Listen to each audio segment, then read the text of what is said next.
Bonjour à tous sur la Flex TV pour le troisième jour. On s'arrête pas, on est vendredi 20 mars, vous êtes en direct, on est en direct ici. On me posait la question il n'y a pas longtemps, mais est-ce que ça va durer une seule semaine, la Flex TV, etc. Ah non, non, non, là on est déterminé en fait, on est ensemble jusqu'à la fin de la crise.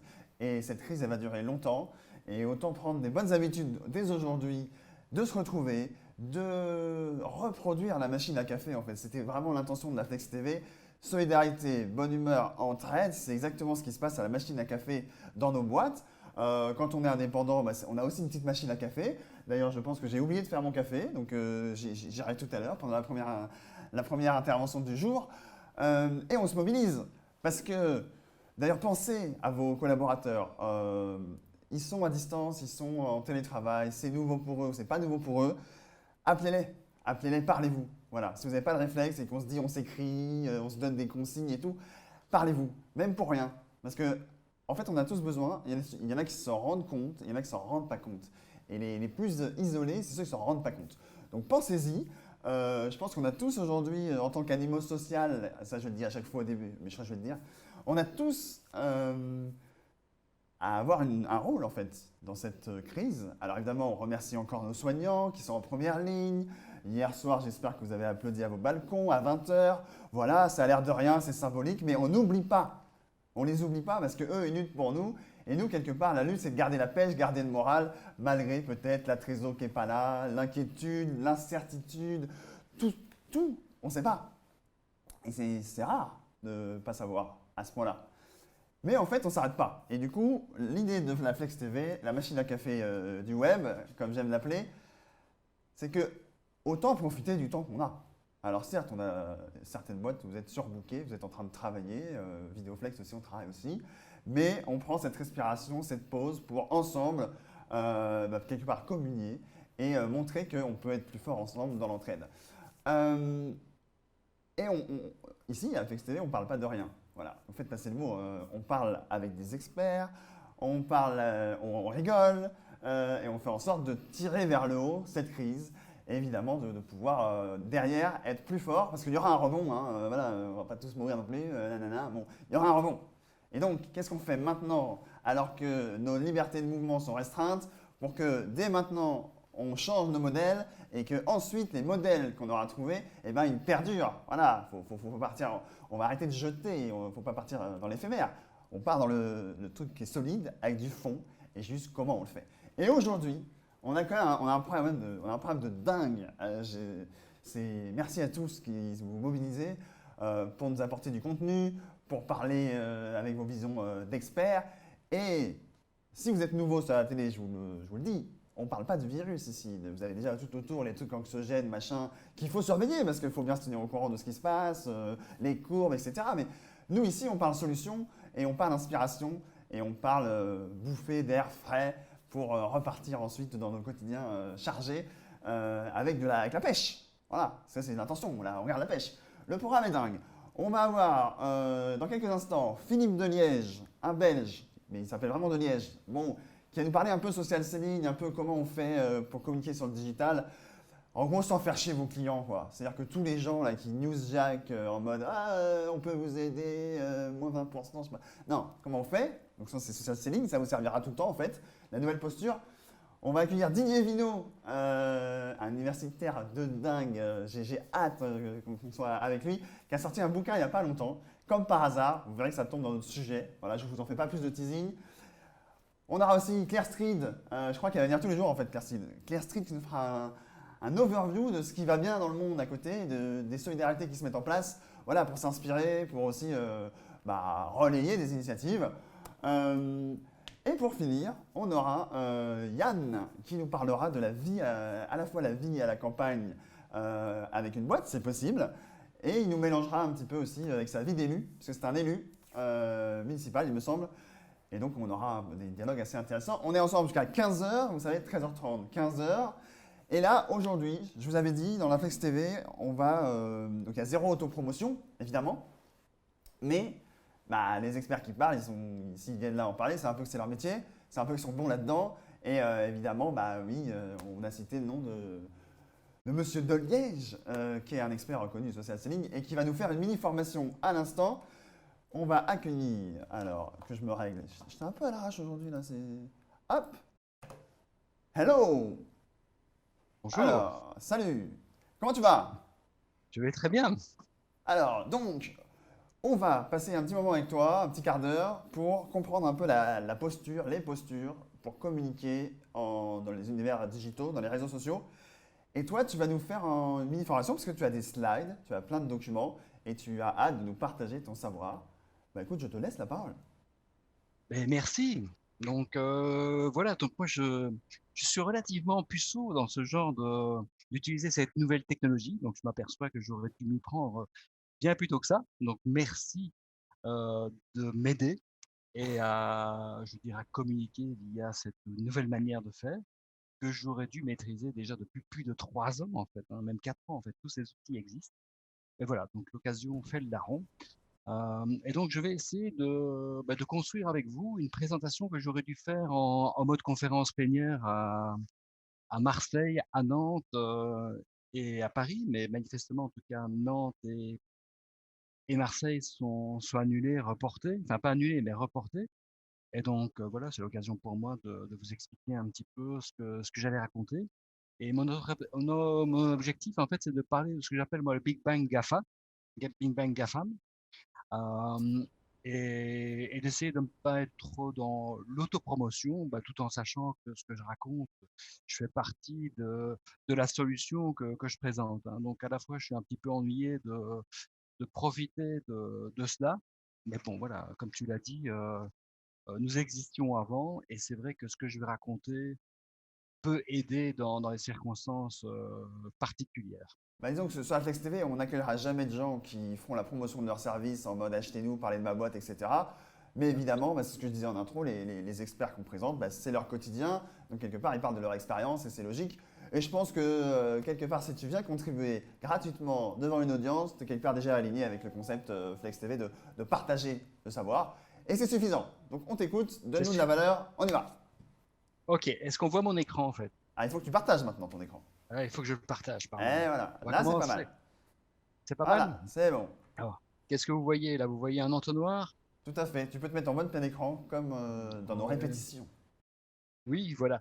Je vais plutôt vous parler en fait du Big Bang GAFAM et je vais un peu spoiler un peu ma propre série. Et donc, je vais revenir sur ce slide-là. En termes de communication, en fait, on parle beaucoup de. On va essayer de mettre en plein Ouais, écran. Voilà. Est-ce que c'est clair? c'est bon. Voilà. Donc, dans le marketing actuellement, on parle beaucoup de l'entonnoir des ventes. Et naturellement, l'entonnoir des ventes, c'est quoi? C'est créer du trafic euh, avec des mots-clés, de faire des annonces sur Facebook, sur LinkedIn, etc. Et à un moment donné, que les gens en fait soient attirés par votre site web ou par votre blog. Et naturellement, ça c'est finalement l'arrivée. Là, une fois que vous avez réussi à cela, c'est pas mal quoi, parce que les gens sont chez vous et vous allez pouvoir les accueillir, hein. Vous allez pouvoir en fait faire en sorte qu'ils vous comprennent mieux, parce que c'est vrai qu'au niveau commercial, on dit toujours qu'il faut comprendre les besoins, mais la première chose, c'est quand même qu'ils vous comprennent et de pourquoi vous existez. Donc, il faut quand même être le champion du pitch, de la baseline, et dans les premiers slides ou dans les premières pages d'accueil, il faut que les gens comprennent pourquoi vous existez et pourquoi vous êtes si intéressant. Ensuite, si vous basculez vers le blog, en analysant le trafic de navigation d'un utilisateur sur un site web, on va pouvoir mieux vous comprendre.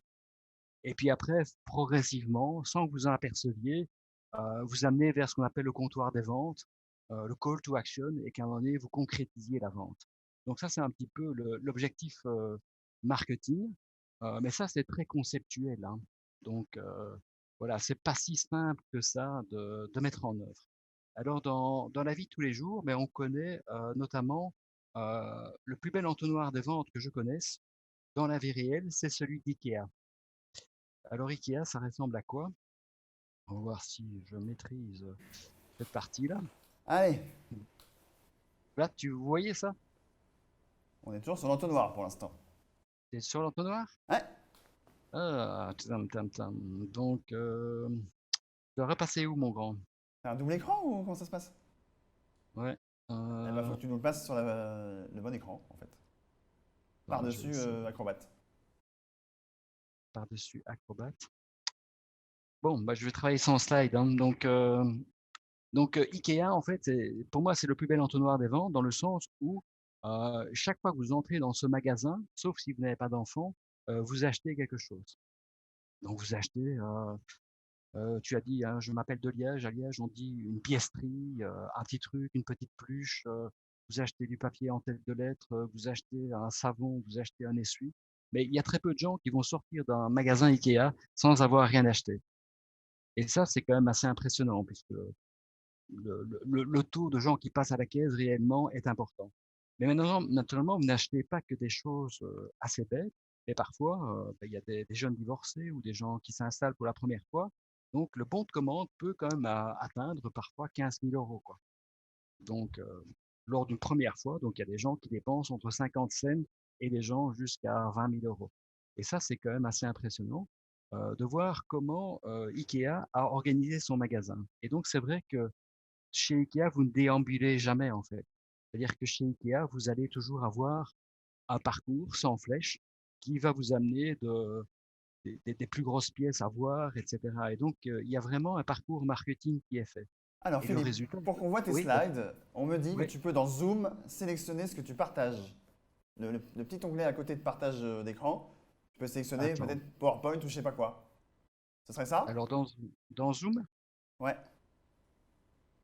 contrôle de la réunion, À côté du partage en fait. Partage d'écran, tu as une petite flèche vers le haut. partage d'écran. Euh, tum, tum, tum.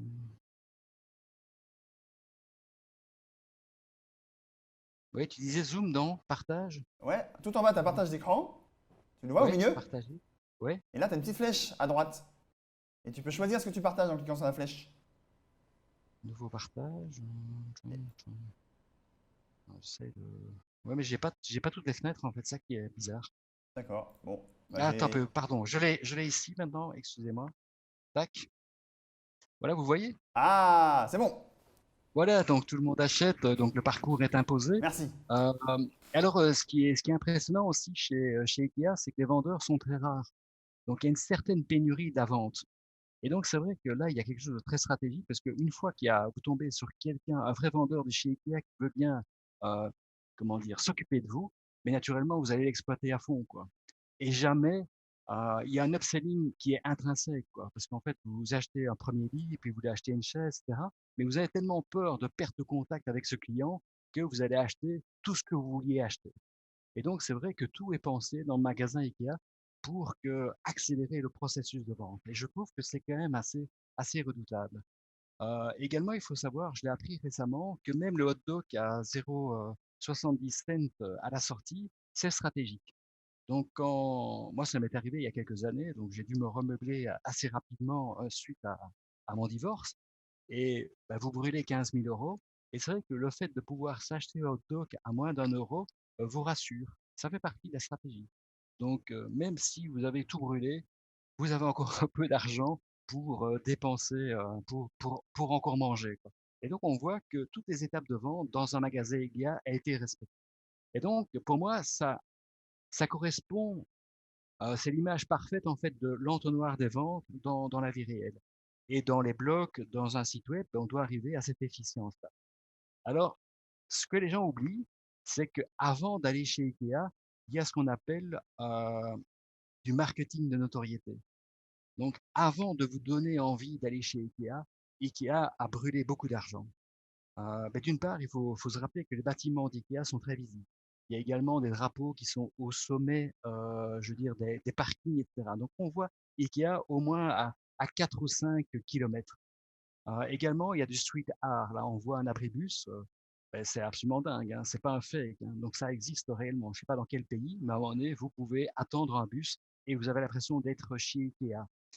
IKEA investit énormément, beaucoup d'argent dans le placement de produits dans les séries américaines. Euh, le catalogue IKEA, en fait, c'était un best-seller, en fait, hein. C'était plus distribué que la Bible.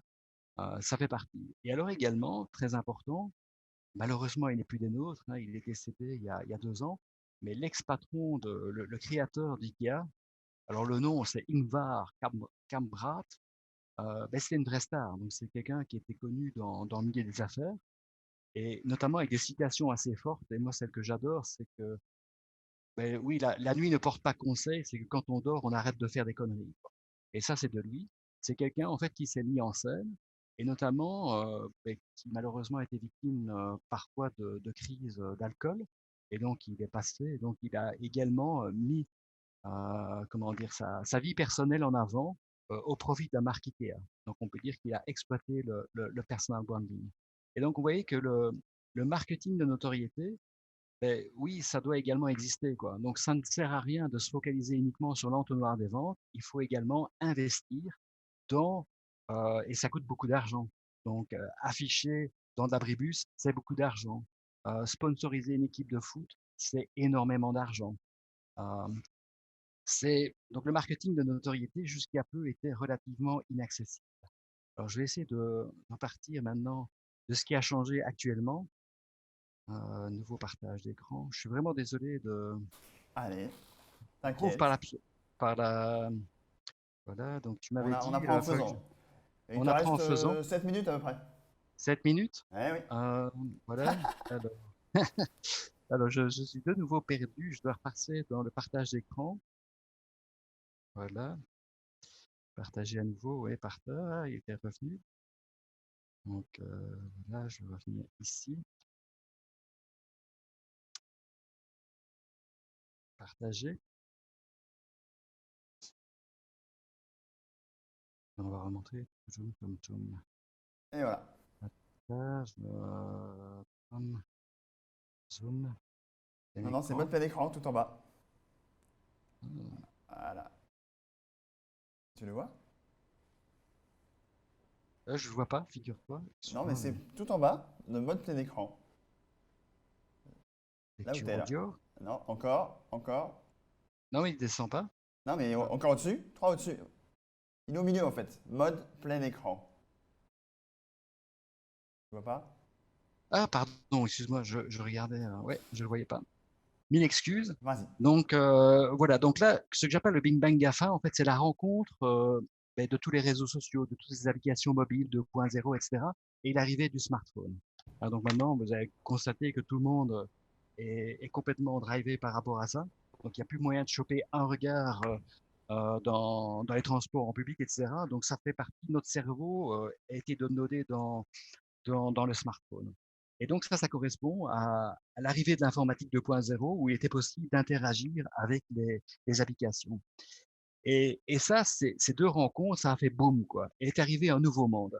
Et ce nouveau monde, il ressemble plutôt à ça. Il ressemble en fait à un certain nombre de planètes comme ça qui gravitent autour de GAFAM. Donc GAFAM, euh, pour les gens qui connaissent pas exactement l'acronyme, c'est Google, Amazon, Facebook, Apple et Microsoft. Et donc, ce sont les gros leaders. Et donc, c'est vrai que GAFAM a créé un écosystème autour de laquelle tout le monde gravite. Alors, naturellement, il y a des perdants, comme les pages jaunes pour les gens qui les ont connus. Moi, j'ai commencé ma carrière avant des annonces de pub dans des annuaires téléphoniques. D'une part, les annuaires téléphoniques n'existent plus, les métiers ont disparu. Et donc, ces gens n'ont pas compris que quelque chose arrivait et ont complètement disparu. En Belgique, c'est 500 vendeurs qui ont voilà, ce métier n'a plus aucune raison d'être et les pages jaunes n'existent plus. Yahoo, ben, c'était également un perdant, quoi. Yahoo, c'était avant GAFAM et ben, Yahoo, quand Internet est arrivé, Internet 1.0, ben, c'était quand même un des leaders du marché. Yahoo est devenu une marque complètement anodine. Par contre, ben, autour de GAFAM, il y a des gens qui ont vraiment compris ce qui se passait, comme des gens comme Uber, comme LinkedIn, hein, sur lequel on est aujourd'hui. Il y a également Facebook. Et il y a Blablacar. Blablacar, en fait, ça fonctionne autour de GAFAM. Sans cet Internet 2.0, Blablacar n'aurait jamais existé. Alors, excusez-moi, mais je partage un espace. Alors, ce qui est assez étonnant, c'est que vous voyez que dans cet écosystème, se sont créées des planètes. Je ne sais pas s'il est en ligne aujourd'hui, mais il y a Loïc Simon. Loïc Simon, c'est ce qu'on appelle une humanoplanète. Donc c'est quelqu'un en fait qui a profité de l'aubaine que tous ces outils en fait étaient gratuits pour créer une certaine notoriété. Il y a un autre exemple, Michael Aguilar. Michael Aguilar, il est célèbre pour donner des conférences et maintenant il a assuré en fait une notoriété sur LinkedIn. Et donc autour de lui gravitent un certain nombre de choses. Et si on zoome en fait ce qu'on appelle les humanoplanètes, on va arriver à ça. Et on voit qu'autour de Michael Aguilar ou autour de Loïc Simon, gravitent autour d'eux en fait des fournisseurs, des curieux, des clients, euh, des prospects. Et donc, c'est simplement ce qui est assez fou, c'est comme je le disais auparavant, le marketing de notoriété était extrêmement cher. Encore une fois, sponsoriser une équipe de foot, faire des affiches de 20 mètres carrés, de s'offrir des spots de visibilité sur TF1, c'était impayable pour tout le monde. Et on s'aperçoit que maintenant, un seul homme, Loïc Simon est tout seul, et il fait venir 900 personnes au niveau du Social Selling Forum, avec une équipe autour de lui qui gravite autour de lui, mais quasi un homme seul, en communiquant bien sur les réseaux sociaux, arrive à créer le buzz et à faire en sorte qu'à un moment donné, les gens s'intéressent à Loïc Simon. Les gens s'intéressent à Michael Aguilar. Et progressivement, en fait, il y a ce qu'on appelle allez, je veux dire, une zone de gravité, et les gens s'intéressent progressivement à eux. Et ils vont venir, en fait, ils vont s'intéresser naturellement quand ils ont des problèmes. Pour le moment, on s'intéresse à ce que Loïc Simon dit, ce qu'il préconise le social selling, qui se fait de manière digitale. Donc, les gens vont s'intéresser à ce qu'ils font. Michael Aguilar fait de nombreuses conférences sur l'émergence de la vente digitale. Naturellement, mais les gens commencent à s'intéresser à ça et vont s'inscrire spontanément à, à une conférence de Michael Aguilar. Alors peut-être que tu vas y arriver et on arrive sur la fin de ton Oui, oui, intervention, oui, oui, mais certainement. pour pas Oui, induire les gens en erreur, Michael Aguilar et Loïc Simon n'ont jamais dit achetez ma conférence, moins 20%, offre spéciale. Tu peux nous dire un mot de ça en fait, de exactement. la posture en fait? Exactement. Donc là, c'est ça qui c'est assez fou, c'est que Michael Aguilar, sans parler de lui, fait en sorte que les gens s'intéressent à ce qu'il pourrait vendre. Loïc Simon ne vend jamais finalement le Social Selling Forum, si ce n'est que annoncer les dates du Social Selling Forum. Et Loïc Simon, par exemple, est dans le partage. Donc pour l'instant, il organise des conférences, des conférences, des masterclass pour enrichir et être dans le don. Et naturellement, il faut avoir l'opportunité naturellement d'enrichir l'autre et de parler très très peu de soi. Et Miguel Aguilar, c'est assez dingue parce que, par exemple, il a lancé une série qui s'appelle J'ai un job mais je m'en fous.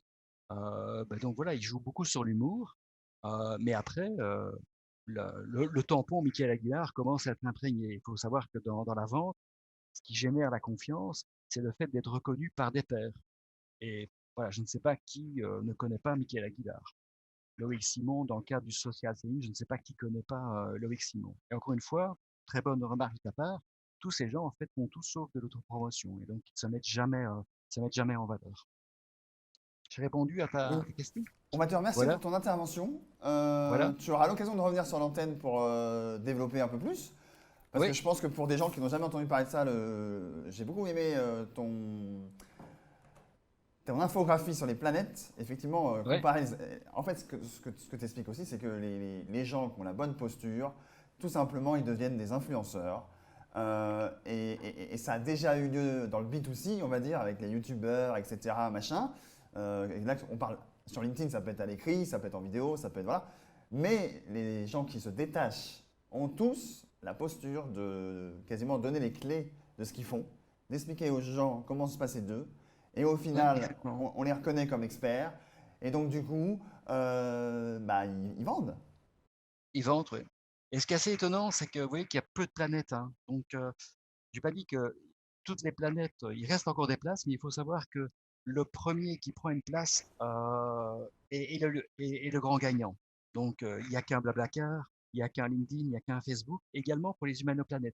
Donc, ce sera difficile de dégager Michael Aguilar en termes de leader, en termes de conférence commerciale.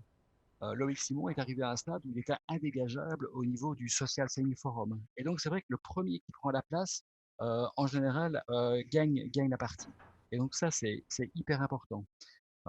Et donc, après, naturellement, il y a d'autres niches, hein, donc il faut que chacun occupe sa niche. C'est comme un marché dans la vie réelle. Il y a quantité de vendeurs différents et chacun a sa spécialité. Il y a des gens qui vendent des courgettes du Sud, il y a des gens qui vendent du saucisson de Corse, il y en a un autre qui vend du vin de Bordeaux et chacun a une niche spécifique. Et donc, dans cet écosystème, ceux qui feront le plus de bruit, ceux qui seront le plus généreux, vont créer en fait du trafic autour d'eux et à un moment donné, on n'en peut plus quoi. On va goûter les produits, etc. et puis on devient un client. Et c'est intéressant de voir que ces gens, d'une part, le font en général assez seuls ou accompagnés, mais surtout sans débourser. Il y a pas de cash qui sort, quoi. Donc ça engendre beaucoup de temps. C'est vrai qu'il faut être accompagné, heu, il faut peut-être comment dire? Faire appel à ta sous-traitance pour vraiment exister, mais on ne doit plus acheter des espaces. Donc les espaces de publicitaires sont gratuits. Moi, ça fait 4 ans que j'essaie de devenir une humanoplanète dans le domaine du personal branding. Et j'ai reçu aucune facture de Google, j'ai reçu aucune facture de Facebook, j'ai reçu aucune facture de LinkedIn. Donc voilà, mais par contre, j'ai utilisé, enfin, je consacre beaucoup de temps à exister sur ces réseaux-là. Donc ma matière première, c'est du temps, mais sans cash out. Et donc Voilà. là, quand on sait que l'économie va probablement connaître quelques difficultés, il est clair que c'est l'opportunité majeure d'occuper ce maximum d'espaces digitaux qui sont gratuits, mais d'y consacrer du temps pour être intéressant. Yes. Merci Philippe pour ton intervention. On te retrouve une prochaine fois sur la Flex TV quand tu veux. Voilà. Je te rassure, tu n'as pas été dans ton promo, tu avais peur de tomber là-dedans. C'était parfait. Merci à toi. Et justement, j'attire votre attention, vous qui nous écoutez. On parle beaucoup de ces moments, on va dire, plus calmes, ou alors en tout cas où nos libertés de mouvement sont réduites. C'est le moment de se former, c'est le moment de progresser sur soi-même, d'apprendre des nouvelles choses, etc. Et, et mine de rien, quand on adopte une posture social selling, comme vient de l'expliquer Philippe, c'est-à-dire quand on transmet énormément comment on fait les choses, pourquoi on les fait, et des exemples, etc., et ben on progresse nous-mêmes en fait. Parce que c'est quand on vient transmettre et qu'on se pose la question comment je transmets, qu'est-ce que je transmets, et ben là, il y a une mayonnaise qui se crée en nous qui fait que du coup on devient aussi plus fort nous-mêmes dans notre domaine. On vous dit bonjour à tous, vous nous saluez notamment dans vos commentaires sur Facebook, sur LinkedIn. Salut Hervé Chénaud, salut Christophe Sirad, salut Carole Grossin et tous les autres. N'hésitez pas à nous laisser un petit mot, des commentaires, des questions. On est organisé, on peut poser vos questions. Si vous avez des questions, on peut les poser aux intervenants. On remercie Philippe, on va passer à la suite. Vous savez que nous, on commence à le vivre, ce réflexe du balcon le soir, pour applaudir nos soignants déjà. Et peut-être que de plus en plus, on va être de plus en plus sur nos balcons, peut-être le soir, parce qu'au bout d'un moment, on n'en peut plus de la pièce, on n'en peut plus de là où on en est. Et dans la grande séquence qu'on poursuit, du genre comment font les autres, comment ceux qui ont vécu ces situations avant nous ont fait, je vous propose aujourd'hui une petite compilation des meilleurs chants en Italie sur les balcons.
Macarena.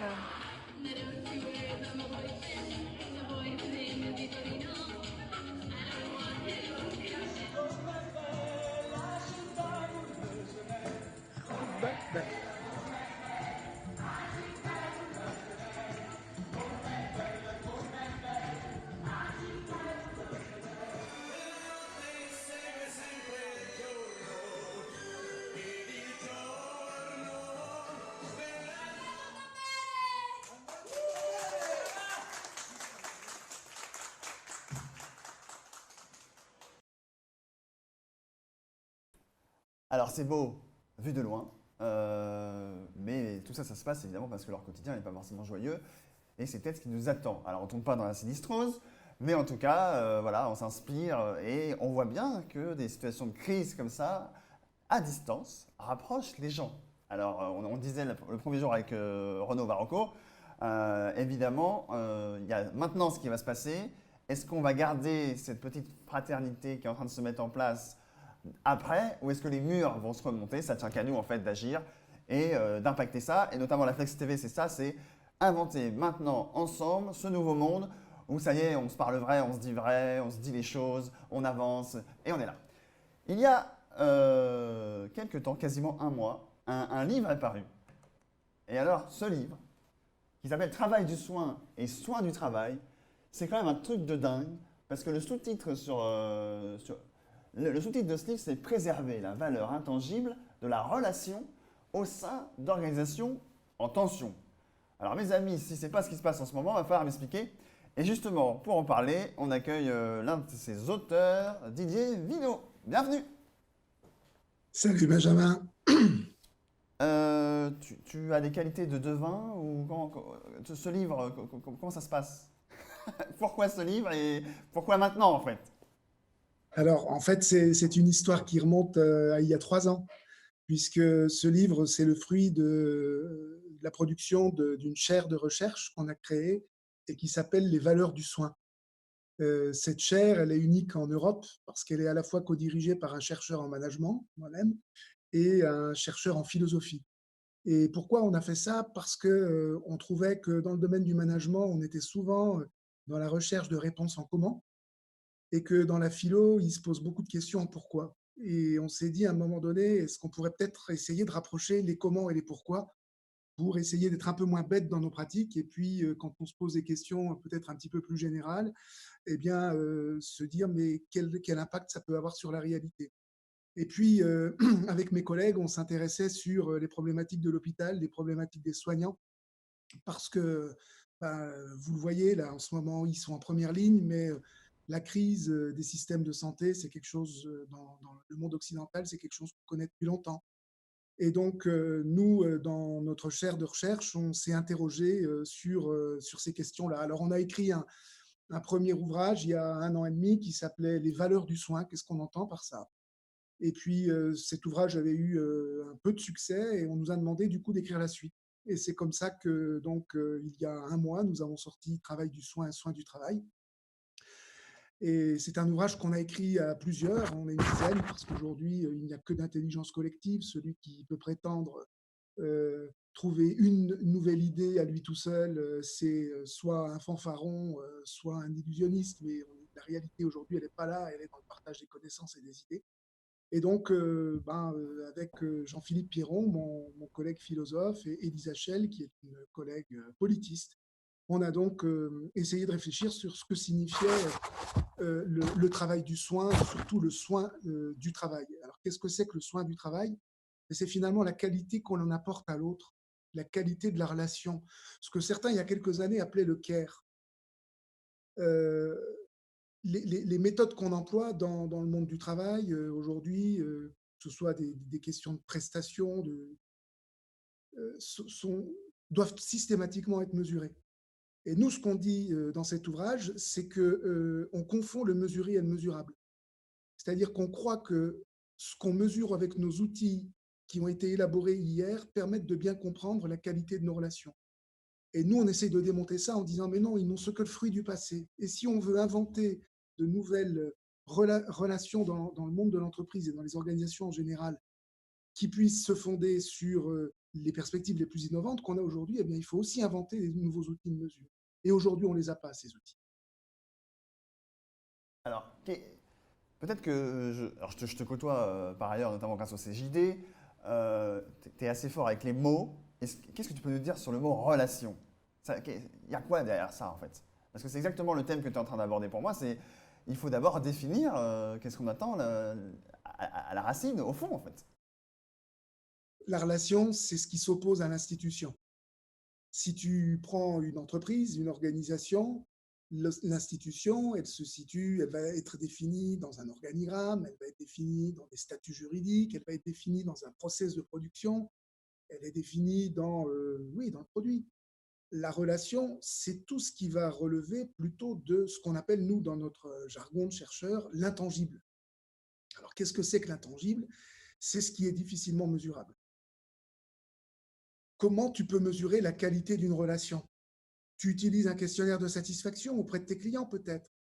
Mais ce questionnaire de satisfaction, dans la manière avec laquelle il est construit, il introduit déjà des biais. Ce questionnaire de satisfaction, rien que dans la forme, il préconditionne le résultat. Et nous, ce qu'on essaye de dire, c'est que il y a des choses qu'on ne peut pas mesurer complètement. Et qu'aujourd'hui, on a des dérives qui sont tellement marquées par des outils et des méthodes managériales qu'on croit mesurer, par exemple, une qualité de la relation au sein d'une entreprise ou avec des clients, alors qu'en fait, on est complètement à côté de la plaque. On mesure simplement, par exemple, un taux d'insatisfaction. Je pourrais te donner, par exemple, un exemple très à la mode, c'est la qualité de vie au travail. Ça, c'est le truc dont on nous rabat les oreilles en permanence. C'est censé être au cœur de la relation. Sauf qu'aujourd'hui, quand on veut mesurer la qualité de vie au travail, qu'est-ce qu'on regarde? On fait de la mesure de risques psychosociaux, c'est-à-dire des expressions négatives qui, par leur existence, eh bien, vont inciter les professionnels, les chefs d'entreprise ou les cadres ou les DRH à se focaliser sur la nuisance beaucoup plus que sur ce qui fait la qualité de la relation. Eh bien, cette idée, par exemple, de la QVT, de la qualité de vie au travail, qui se mesure uniquement par des risques psychosociaux, c'est quelque chose en fait qui est très ancré dans une représentation du monde et dans l'idée que l'on se fait de la nature du travail dans l'entreprise. Par exemple, ça renvoie étymologiquement au sens tout premier du travail. Vous le savez certainement, c'était le tripalium, un instrument de torture qui était utilisé chez les Romains et donc à la souffrance. Donc, quand vous avez une représentation mentale qui vous fait dire que la relation au travail, c'est lié à une forme de souffrance originelle, eh bien, votre inconscient va vous amener à bricoler des outils et des méthodes qui eux-mêmes vont être négatifs et associés à cette idée de lutte contre la souffrance. Et cette approche historique, elle a été très longtemps dominante. Elle a culminé dans les années 60 avec des chercheurs comme Herzberg qui avaient élaboré une théorie de ce qu'on appelait la conception adamique du travail. Ça veut dire que l'homme doit se racheter par le travail. Et puis aujourd'hui, ça ressort avec l'accélération des rythmes et le mythe du changement permanent. Alors, à leur manière, un autre exemple, vous pouvez prendre les outils de mesure d'égalité hommes-femmes dans les organisations qui conduisent bah, à appuyer des argumentations idéologiques au service de ceux qui portent ces discours, et ce, complètement en déni des pratiques effectives des collectifs de travail. Pour le dire autrement, peut-être de manière plus concrète, dans un contexte donné, quand tu as plus de femmes dans une organisation, on va dire que c'est une bonne chose, alors que dans un autre contexte, on va dire que ça signifie des conditions de travail dégradées. Autrement dit, quand on utilise des outils de mesure de la qualité de la relation, eh bien, il faut toujours essayer de remonter en amont aux valeurs sous-jacentes, à l'idéologie qu'il y a derrière ces outils, et c'est ce que nous appelons dans notre ouvrage la valeur intangible. Ça me fait penser je comptais faire une vidéo prochainement là-dessus. Moi, je suis joueur de jeux vidéo, donc je le cache à personne, et j'en suis fier. Il y a un jeu qui s'appelle Civilization, où en fait on a entre les mains une civilisation. On part de l'âge de pierre et on l'amène jusqu'à faire décoller des fusées. Et donc on a chacun une civilisation différente, et on a des villes dans ces civilisations. Et concrètement, ce qui se passe quand on fait des routes commerciales entre des villes de notre civilisation, ou alors des routes commerciales entre une ville de notre civilisation à une autre ville d'une autre civilisation, eh bien, il y a de l'argent qui est généré, ça c'est sûr, c'est le rapport marchand, ils sont là pour échanger des marchandises, voilà. Mais il y a aussi de la production qui est générée pour notre ville, il y a de la nourriture, il y a de la culture, il y a de la foi et il y a de la science. Et en fait, c'est exactement ce que tu es en train de dire, c'est qu'on mesure que l'argent, peut-être les gens sont contents ou ils s'y plaisent et encore c'est biaisé, mais il y a tout un pan de la relation avec nos clients, même interpersonnels dans les boîtes, dans les entreprises, qui n'est pas mesurable. Est-ce qu'il faut le mesurer? C'est pas sûr. Mais alors, quels sont les signes que tu dirais que concrètement on a réussi à fluidifier les rapports à tout niveau? Il y a des choses qui se passent quand on y arrive? Oui, avant de répondre directement à ta question, la différence, tu sais à quoi elle tient? Elle tient à un petit s. C'est la différence entre la valeur au singulier et les valeurs au pluriel. Dans le monde économique, quand on parle de la valeur au singulier, on sous-entend systématiquement la valeur économique. Donc, en gros, ce qui serait important dans le monde de l'entreprise, dans nos flux économiques, c'est uniquement ce qui est générateur de valeur au sens économique. C'est la définition de Michael Porter qu'il remet un peu à toutes ses sauces. Et pour lui, quand tu pousses l'approche de Porter très très loin, on considère que tout doit être amené à une valeur économique. Or, il y a des valeurs, au pluriel, qui, elles, effectivement, sont difficilement mesurables, ou en tout cas sont mesurables par d'autres indicateurs qui pourraient être ce que moi j'appelle des indicateurs de fluidité. Alors, les indicateurs de fluidité, ils renvoient à une autre conception de la cité, mais aussi de nos vies, de nos relations. Et cette autre conception, elle a été pensée par un philosophe contemporain qui s'appelle Zygmunt Bauman. C'est un Polonais qui a théorisé ce qu'il appelle la société liquide. C'est-à-dire que ce qui est le plus important aujourd'hui dans notre société, c'est pas les institutions, c'est pas les statuts, c'est pas les organigrammes, c'est justement la fluidité des liens entre les uns et les autres. Alors, pour essayer d'élaborer, d'évaluer pardon, cette qualité relationnelle, comme tu me le demandes, Benjamin, moi j'utilise une grille utilisée par une philosophe américaine, qui est une femme absolument géniale. Là, on a tous un petit peu de temps, on est confinés. Alors, je sais que se faire livrer des bouquins, c'est pas toujours évident, mais allez-y, profitez-en. Cette femme géniale, elle a travaillé dans le passé avec Amartya Sen, elle s'appelle Martha Nussbaum. Elle est extraordinaire. C'est quelqu'un qui n'est pas une philosophe du travail, mais elle va s'intéresser à ce qui fait notre dignité humaine. Elle va s'intéresser à ce qui fait que nous sommes chacun d'entre nous des êtres vulnérables. Et l'histoire du coronavirus, elle nous le rappelle cruellement que, bah oui, on n'est pas invincible, qui qu'on soit. Et donc, pour Martha Nussbaum, cet indicateur de la fluidité et des bonnes relations sociales, elle se mesure par ce qu'elle appelle, alors je fais une traduction néologique, par ce qu'elle appelle les capabilités. On pourrait le traduire en français par capacité, mais capacité, c'est un peu appauvrissant par rapport aux mots qu'on emploie au quotidien. Donc, moi, je préfère garder ce terme capacité. Alors, ça renvoie à quoi? Ben, est-ce qu'on peut mieux prendre soin des personnes qui travaillent pour éviter leur souffrance et protéger les personnes? Quelles sont les conditions de travail qui peuvent contribuer au bien-vivre à l'échelle individuelle comme à l'échelle collective? Et Martha Nussbaum, elle nous fournit 10 capacités centrales qui permettent de dire que quand ces 10 indicateurs ils sont remplis, tu peux estimer que la qualité de la relation, elle est bonne. Alors, il y a des choses qui peuvent vous sembler très banales, mais resituez-les dans le monde de l'entreprise. C'est d'abord, dans ces capacités, c'est d'abord la vie. Le fait que nous puissions nous réaliser, être vivants, pleinement vivants dans le monde du travail. C'est aussi la santé du corps, tout bêtement. Si on n'est pas bien dans son corps, on ne va pas se réaliser facilement. Alors ça, c'est des évidences, ces deux premiers critères. Mais après, vous allez trouver l'intégrité du corps, l'appel au sens, la valorisation de l'imagination et la pensée. Est-ce que, par exemple, dans les entreprises, on est capable de mettre en situation des collaborateurs qui vont valoriser leur imagination et leur pensée? C'est la reconnaissance des émotions. C'est aussi la raison pratique. La raison pratique, c'est quelque chose de très simple. C'est quand tu confies une tâche à quelqu'un, est-ce que cette personne, elle voit quel est le sens de sa tâche? Est-ce qu'elle sait à quoi ça sert ce qu'elle fait? Ça vous renvoie à toutes les problématiques des bullshit jobs qui sont largement connues aujourd'hui. Vous avez des gens qui vont gagner énormément d'argent dans leur boîte ou dans leur métier, mais qui ont oublié toute raison pratique. Mais ce n'est pas que ça. La qualité des relations dans le monde du travail, c'est aussi l'affiliation. Qu'est-ce que c'est que l'affiliation? C'est être capable de vivre avec et pour les autres, d'avoir les bases sociales du respect de soi et de la non-humiliation.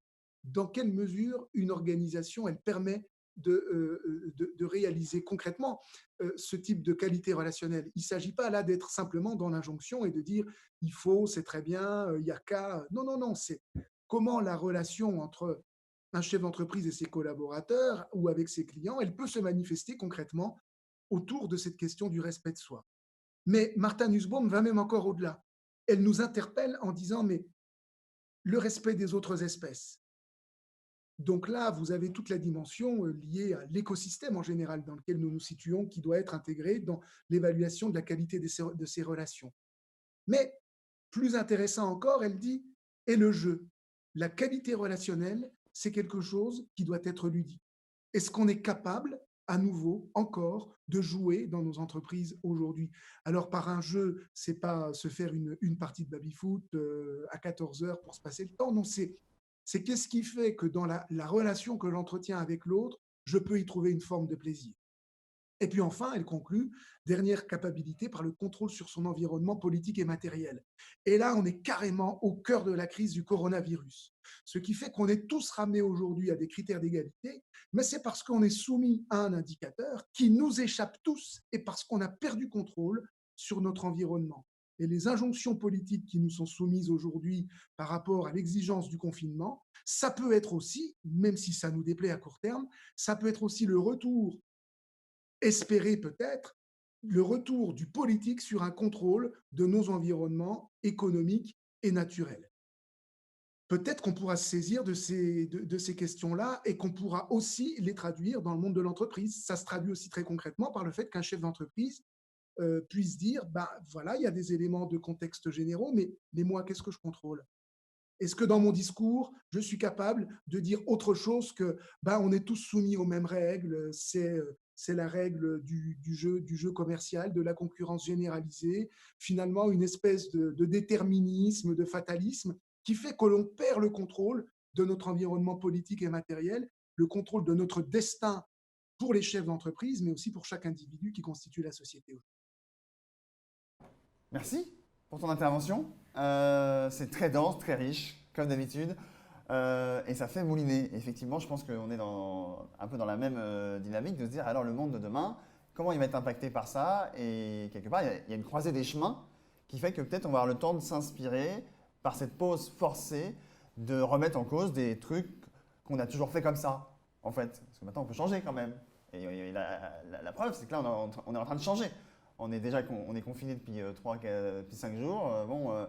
Ça change déjà, en fait, c'est palpable. Donc, à voir ce qui va se passer dans la suite.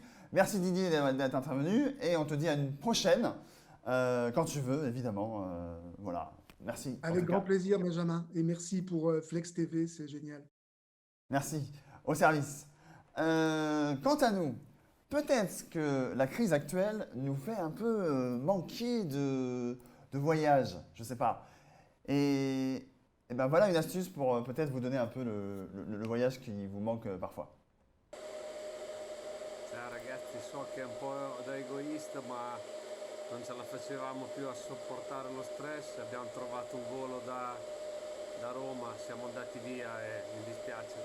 Ci vediamo tra 3 mesi. State attenti, state a casa voi e guaritevi.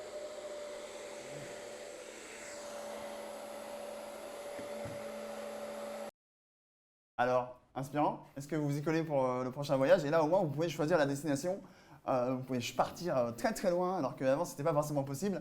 Lâchez-vous, quoi. Pendant ce temps-là, à Veracruz, on accueille Claire Street. Salut Claire. Salut Benjamin. Alors, Ça va c'est l'heure de la séquence. Ouais, ça va. C'est l'heure de la séquence où qu'est-ce qui se passe de beau dans ce monde en ce moment? Et aussi, quelle solidarité se met en place, voilà. Qu'est-ce que tu as pour nous aujourd'hui? écoute, ça n'a pas été évident de trouver des belles choses qui se passent dans le monde. J'ai essayé de chercher des choses sans qu'il y ait marqué coronavirus. J'ai vraiment galéré. Ah oui. Déjà, je me posais la question, savoir qui a compris la référence de la chronique de Pendant ce temps à Veracruz. J'attends de voir les commentaires. Quand même, j'espère que tout le monde a cette base de culture. Et on en profite pour exceptionnelle. saluer Dimitri, Takayaka, tous ceux qui nous font des coucous. Voilà, on vous lit, hein. Voilà, alors, dans quel film c'est Pendant ce temps à Veracruz? On voit après. Bon, alors, moi, ça va être plutôt Pendant ce temps en Italie. En Italie, écoute, il se passe un truc de dingue. Les canaux de Venise sont propres. Ah ouais. De fou. Plus de gondoles, plus de vaporetto et les canaux de Venise sont propres. Et autre truc de dingue, vous avez peut-être vu comme moi sur les réseaux sociaux, c'est toujours en Italie, c'est en Sardaigne, dans le port de Carigliari, on a des dauphins qui sont venus. Donc voilà, on est sur des choses assez nouvelles de la nature qui reprend ses droits avec l'homme qui pollue moins. Donc c'était la première belle chose qui se passe pour nous. Deuxième chose, on va partir plus loin. On va aller au Bhoutan. J'espère que vous savez où se trouve le Bhoutan. Le Bhoutan, ce petit pays qui vit déjà en confinement en fait toute sa vie, pour les 40 ans de l'anniversaire du roi du Bhoutan, en fait, le Premier ministre a décidé de lui faire un cadeau très particulier. Il a proposé que pour cet anniversaire, chaque habitant du Bhoutan soit plante un arbre, soit adopte un chien. Donc c'est quelque chose aussi qui est pas du tout habituel. En fait, ils se sont rendus compte qu'il y avait beaucoup de chiens errants, au Bhoutan, et donc ils ont proposé à chaque habitant, soit de planter un arbre, mais surtout d'adopter un chien. Ils ont, amélioré les procédures d'adoption pour les toutous. Voilà, ça Excellent. c'est pas mal. Alors ensuite, ça coupe un petit peu, j'espère que ça passe bien quand C'est moins même. bien que d'habitude, mais ça va. Ok, d'accord. J'ai une autre info en Russie. Je me suis vraiment baladée pour aller essayer de trouver ailleurs qu'il y avait Veracruz, ce que je pouvais trouver sur les choses qui changent un petit peu la vie. En Russie, on a un Russe dont je tairai le nom parce que ma dyslexie m'empêche de le prononcer, qui a décidé en fait de restaurer le premier film qui avait été fait par Louis Lumière, ce fameux film fait en 1895, L'arrivée d'un train à La Ciotat. Alors, remettons-nous dans le contexte, ça avait terrifié les gens de voir, de voir ce train qui arrive là, voilà, c'était flippant pour les gens. Et ben, le gars a utilisé une intelligence artificielle pour restaurer le film et le mettre au format actuel. Vous pourrez trouver ça sur les réseaux, je vous mettrai les liens. J'ai des bonnes nouvelles pour tous ceux qui ont peur de manquer de gel ou qui ont peur de manquer de papier toilette. J'ai des infos super importantes à vous communiquer. Ah, Attention à vos stylos, là c'est très très important. Tout d'abord, l'alcool va nous sauver. En Irlande, la distillerie de gin de Listock, au nord de Dublin, a décidé de faire un gin très très très très très fort en fait pour se laver les mains. Et ils ont déjà vendu plus de 2000 litres de cette nouvelle version de gin pour se laver les mains. Et Pernod Ricard, chez nous en France, a offert 70 000 litres d'alcool pur au laboratoire Cooper pour pouvoir produire aussi du gel hydroalcoolique. Donc voilà, je savais qu'à un moment, l'alcool, ça allait nous sauver quelque part, tu vois, ça me paraît important. on le sentait, ouais. Et alors, attention, ouais, mais ça, c'est super important. J'ai trouvé un site de dingue qui s'appelle How Much Toilet Paper. Vous avez bien entendu, How Much Toilet Paper. C'est un calculateur qui va vous dire combien de temps, avec le nombre de rouleaux de papier toilette que vous avez à la maison, vous pouvez tenir jusque-là. L'algorithme est simple, vous entrez le nombre de rouleaux de papier toilette, vous notez le nombre de fois où vous allez aux toilettes dans la journée et ça vous dit si vous tenez 3 jours ou 6 ans en fonction de votre consommation et de vos stocks. Et ça donne quoi pour toi alors, Et en score? j'ai pas fait le calcul encore. Tu Parce vas qu'il pas a tester fallu les que ce soit solutions. Ah, c'est pas très pro, Non, hein. mais j'ai pas testé les solutions parce que j'achète, tu sais, les rouleaux, comment dire, c'est 4 en 1, tu vois. Il fallait que je fasse Ah, c'est le bordel. il Ouais. fallait que je fasse des comptes, les trucs écolos, tout ça. Bref, on Est-ce t'écarte que ça tu après la pensais que chronique dans pour ta te vie, donner la première fois où on s'est rencontrés, est-ce que tu pensais qu'un jour on parlerait de PQ ensemble pendant plus de 30 secondes?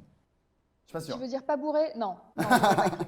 Vraiment, vraiment, j'aurais pas cru. Totalement sobre, j'aurais pas cru. Et Est-ce que tu as je d'autres vais bonnes nouvelles? finir avec, oui, une super info et une info toulousaine en plus. Donc voilà, j'ai gardé le meilleur pour la fin. Alors là, et là, je vais même dire son nom. Il s'appelle Elisha Nochomovic. Ça fait pas trop toulousain d'un coup, mais c'est un gars qui habite à côté de Toulouse, dans la banlieue toulousaine, à Balma, et qui a couru un marathon sur son balcon de 7 mètres de long. Regardez ça, le truc c'est dingue. Pendant 7 heures, il a fait les allers-retours sur son balcon de 7 mètres de long pour faire un marathon. Il a mis ça sur les réseaux sociaux. Félicitations à ce Toulousain qui a un peu tourné en rond pendant 7 heures, mais qui a fait ce truc, comme il a dit, jugé complètement farfelu, mais qui franchement nous permet de voir qu'on peut effectivement faire plein de choses complètement hallucinantes pendant cette période de confinement. Eh oui, on va Et réinventer nos façons de procéder. c'est Est-ce que ça. tu- Mais je pense qu'un tu vois, mais un marathon sur un balcon, ça me fait moins peur en fait. Ah non, moi je fais pas. Mais Mais bon, on verra, on verra. On ne jamais dire jamais, on verra. on en reparle. Est-ce que tu as d'autres choses à nous dire? Non, Non. c'était tout pour moi aujourd'hui. Allez, super. Merci pour tes interventions. On se retrouve pour la prochaine émission, certainement lundi. Et d'ici là, porte-toi Oui, bien. merci Benjamin. Merci, toi aussi. Ciao. Alors, quant à nous, on, on va poursuivre. Qu'est-ce que je voulais vous montrer? Ah oui, je vais vous montrer ça. Ça, c'est mignon. Voilà ce qui est un peu en train de se passer sur les... Bah, chez nous, en fait. Voilà. Quelque part, on se rend compte que, bah oui, avant, on ne valorisait pas assez le fait d'avoir le privilège de se parler et d'être à côté dans la même pièce ou dans les mêmes bars, etc. Et qu'est-ce qu'on fait de l'amour alors? On se le fait passer. Voilà. Et un simple regard, un simple geste peut créer j'aime pas forcément le mot, mais le côté fraternité, communion, voilà, on est ensemble. Quant à nous, on va passer à la dernière séquence de la journée. On va normalement on va accueillir Yann Pilpré, qui est avec nous pour nous parler de son expérience. Alors, à plus d'un titre, on a d'abord l'expérience de vivre à la campagne, mais ça, t'es pas tout seul à la faire, et l'expérience d'élu. Exact. Donc, Exact. allô, la campagne, Bonjour Benjamin. comment ça se passe? Vous m'entendez bien? Vous m'entendez bien? C'est un peu fort, mais vas-y. Je vais réduire un petit peu le son. Moi, j'ai réduit aussi, vas-y, c'est bon. C'est bon. Bonjour à tous. Voilà, moi j'habite à la campagne. Alors j'habite dans les Deux-Sèvres, qui est pas déjà un département très avec une population énorme. Il est 14h30. Vous entendez, j'ai la cloche du village qui vient de sonner. Et effectivement, travailler à la campagne, je pense que c'est vraiment c'est une façon d'être, c'est une façon de vivre. Moi, ça va faire 7 ans que j'habite dans ce petit village. J'ai travaillé principalement tout le temps dans l'informatique. Et il y a 7 ans, quand je suis arrivé dans ce petit village, je me suis dit, j'étais pas loin de mon travail précédent. Et je me suis dit, est-ce qu'on allait trouver un équilibre de vie, de boulot? Et finalement, 7 ans après, on peut dire que oui, parce qu'on arrive à trouver des moments pour se ressourcer. On a le boulot, bien sûr, mais aussi on a la nature. Vous voyez, je me suis exilé dans mon jardin parce que travailler dans son bureau tout le temps, c'est pas simple. Je compatis avec ceux qui ont vraiment pas de place avec les enfants, etc. Moi, je pense que je travaillerai peut-être pas tout le temps pendant le confinement dehors parce que le temps ne sera peut-être pas avec moi. Mais au moins, on arrive à trouver des solutions, j'allais dire, pour être plus en phase avec les gens aussi. On est un petit village de 600 habitants, donc on commence à connaître les gens. Là, j'ai vu passer en 3 jours plein de monde devant ma fenêtre. Eh bien, on leur a demandé: «Est-ce que ça va? Est-ce que tout va bien?» Voilà, on on essaye de trouver vraiment une relation avec les gens. Et je pense que habiter à la ville, j'ai vécu pas mal d'années, une paire de dizaines d'années à Paris. Bien, effectivement, quand vous vous rendez compte que vous rencontrez juste votre voisin de palier, vous prenez l'apéro avec lui au bout de 4 ans, vous dites, voilà, on a peut-être manqué plein de partages. Et effectivement, dans des petits villages de 600 habitants, ces partages-là, on arrive à les retrouver. Et aujourd'hui, Alors, c'est encore plus fort parce cette chronique n'a qu'on pas se voit pour but pas. Pardon, de dire aux Parisiens d'aller à la ouais. campagne tout de suite, hein. Là, Non, vous n'avez non, pas le non, droit, du en fait. tout. Là, vous êtes Du confinés, tout. vous n'avez pas le droit, vous attendez que ça passe. Par contre, Non. après, dans l'autre monde, oui, on peut se dire que la campagne, il y a du réseau, il y a de la 4G, il y Ouais. a le partage, et vraiment les gens se parlent plus, en tout cas, hein. C'est pas non plus, voilà, mais ils se parlent plus. Et on peut très bien gérer une boîte ou être un collaborateur modèle en télétravail depuis la campagne. Tu peux nous parler un peu de ton expérience à ce niveau-là? C'est quoi ton travail et au quotidien, les avantages, les inconvénients, on va dire? Ouais. Alors, en fait, moi, je travaille dans l'informatique. Bon, j'ai une boîte qui fait du conseil en système d'information. Je ne veux pas m'étaler dessus. On est une petite équipe. On est 5 dans l'entreprise. On est tous en télétravail depuis lundi.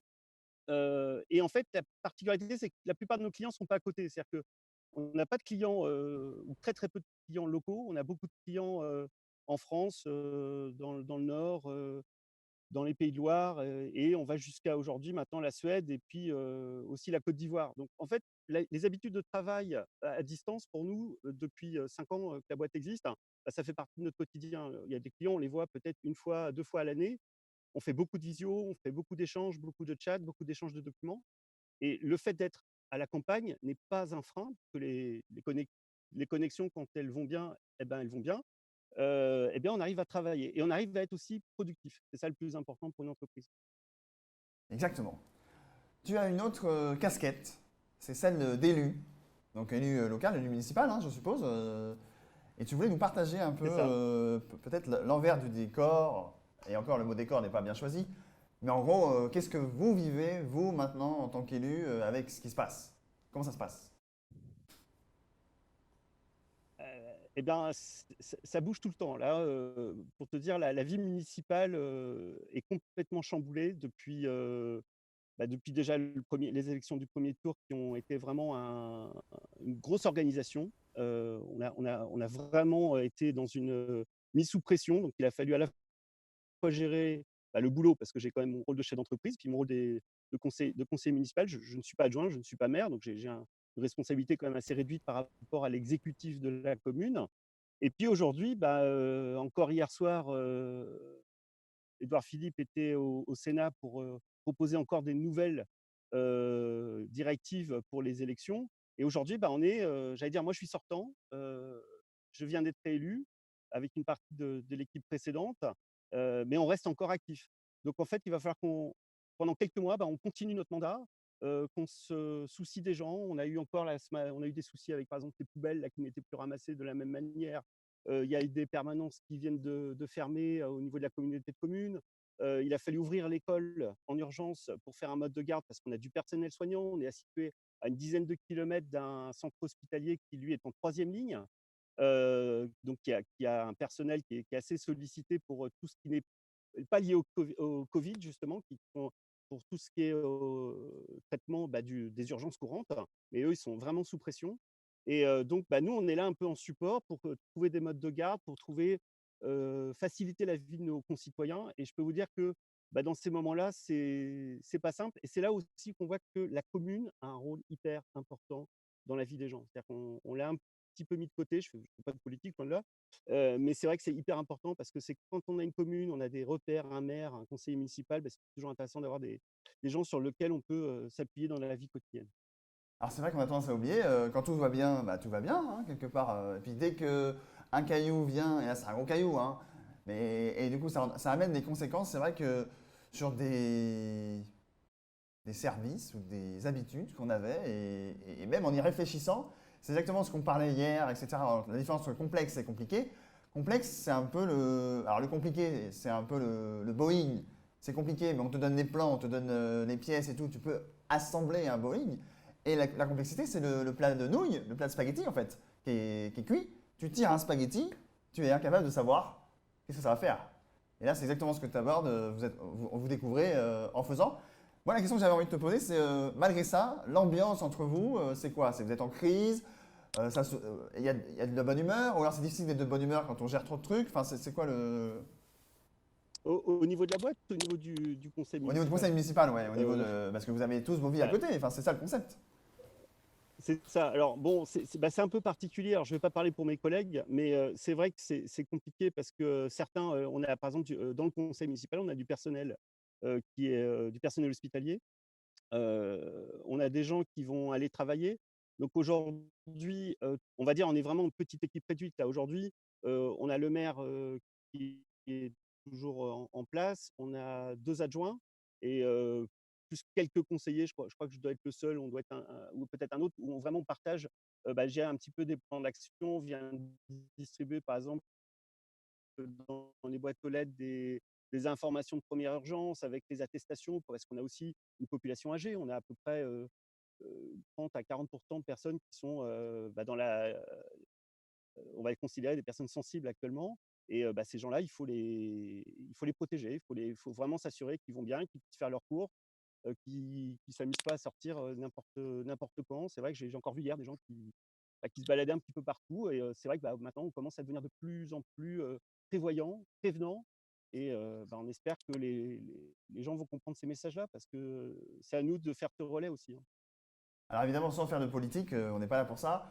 Euh, euh, j'ai le sentiment que peut-être, parfois dans les messages du gouvernement, c'est pas assez clair.